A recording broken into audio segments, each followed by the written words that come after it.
take a look at some proportions. Now, as you started drawing items into your practice from last time, you might have started thinking about that already.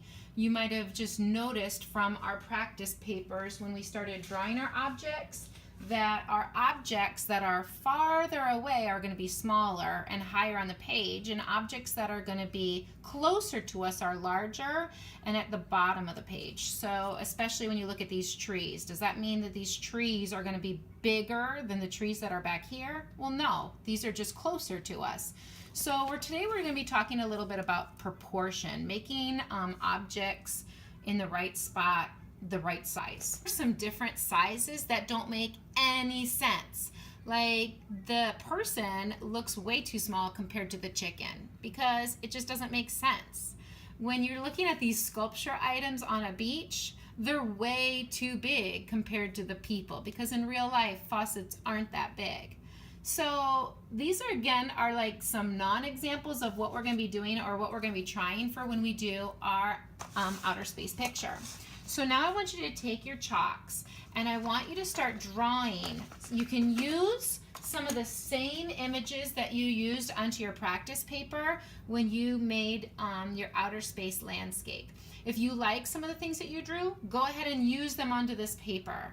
If you don't, now's a good time to change it. So this was kind of like a practice, and it's also a way you can show Mrs. Foxen, Mrs. Foxen, am I ready to move on?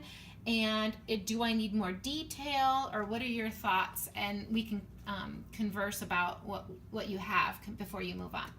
So now that I'm ready to start working onto my black piece of paper, using some of these chalks, I'm going to start drawing them into my project.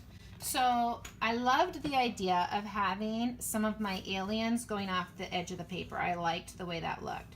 So when I draw with chalk, it's nice that I've started practicing that on paper first because it gives me an idea of, I've already drawn it once, it makes it a lot easier to draw on this paper for the second time.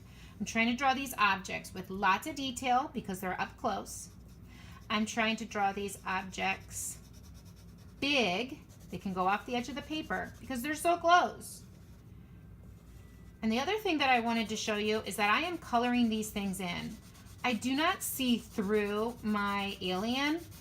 I mean, I don't see the ground through the alien, so I want to color that in. So now I'm just taking some time to add some details onto these people or aliens that are up close. Don't leave it all black inside. Go ahead and add some color to it.